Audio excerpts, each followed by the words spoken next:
Safdah TV. Makanya Allah mengatakan orang yang paling sesat di dunia itu siapa, Pak? Yang ngikutin hawa nafsu. Allah berfirman, "Wa man adallu mimman ittaba'a hawahu bighairi hudam minallah." Siapakah orang yang paling sesat dari orang yang mengikuti hawa nafsunya dengan tanpa hidayah dari Allah Subhanahu wa taala? Orang yang tersesat itu ada dua, Pak. Yang pertama, tersesat karena nggak tahu. Maka orang seperti ini biasanya mudah untuk kembali ketika dikasih tahu. Yang kedua, tersesat karena ngikutin hawa nafsu. Yang seperti ini, Pak, yang paling susah kembalinya. Walaupun antum sampaikan kepada dia 1000 dalil, ditolak. Kenapa? Karena masalahnya nggak sesuai dengan hawa nafsunya. Dia akan mau ikuti kalau sesuai dengan hawa nafsunya. Kalau nggak sesuai dengan hawa nafsunya, dia tolak.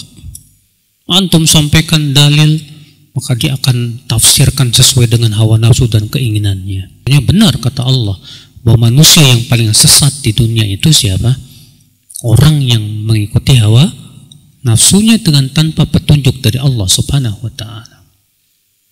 Bahkan orang yang mempertuhankan hawa nafsu dirinya, Pak, Allah sesatkan walaupun dia punya ilmu. Allah mengatakan, "Afara'aita man ittakhadha ilahahu hawah," dalam surat Al-Jathiyah itu. "Wa adallahu Allahu 'ala ilm wa khatama 'ala sam'ihi wa qalbihi wa ja'ala 'ala basarihi ghishawa." Bagaimana pendapatmu? Kata Allah kepada Rasulullah SAW, bagaimana pendapatmu tentang orang yang menjadikan hawa nafsunya sebagai sesembahan dia? Maka Allah pun sesatkan ia di atas ilmu, dan Allah stempel pendengaran dan hatinya, dan Allah jadikan pada matanya penutup sehingga nggak bisa melihat lagi kebenaran.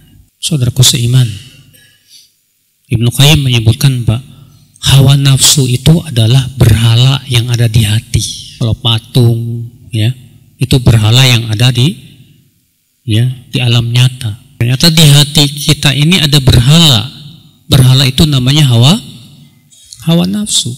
Coba kita, Pak, kalau pengen tahu kita ngikutin hawa nafsu apa enggak, coba mikir deh.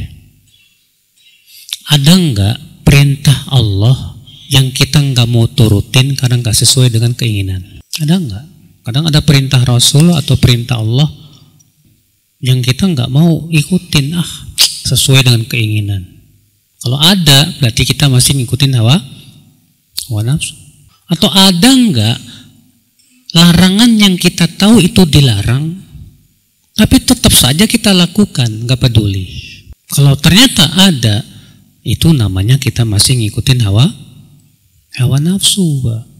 Makanya hawa nafsu dengan ilmu itu, Pak, ya, tidak akan pernah ketemu. Ada orang punya ilmu, tahu itu enggak boleh, tahu. Tapi gimana ya? Karena ngikutin hawa nafsu susah. Ilmu jadi nggak bermanfaat, Pak. Makanya kata para ulama, sebab utama ilmu tidak bermanfaat itu karena ngikutin hawa nafsu, Pak. Sahih. Banyak perempuan dilarang tabarruj. Tahu itu nggak boleh tabarruj. Tapi gimana ya? Kalau saya tampil jelek kayaknya nggak enak banget deh.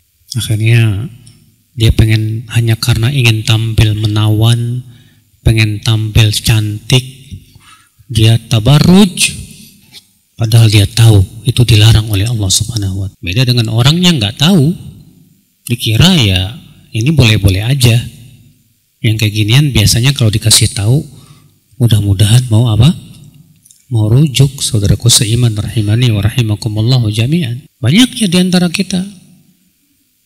Contoh kecil misalnya ketika sholat sama imamnya disuruh, Pak, maaf luruskan, gak mau, Pak, malah marah.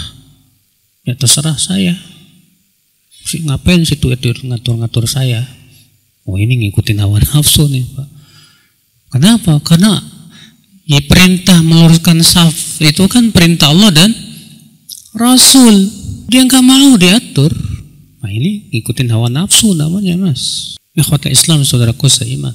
Ada orang pakai minum pakai tangan kiri, pasti ingetin nggak mau. Ada orang yang berbuat maksiat dinasihatin sama temannya, nggak, kamu ngapain sih nasihat saya, yang masuk neraka kan saya, bukan situ.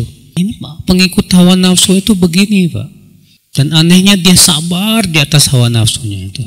La haula wala quwata illa billah. Maka dari itu ya akhi, setiap kita wajib introspeksi diri Pak.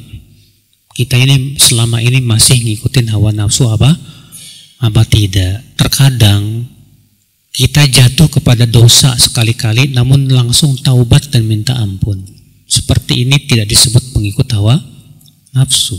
Pengikut hawa nafsu itu ngeyel di atas kesesatannya, ngeyel di atas kemaksiatannya, walaupun sudah dinasihati, sudah diingatkan.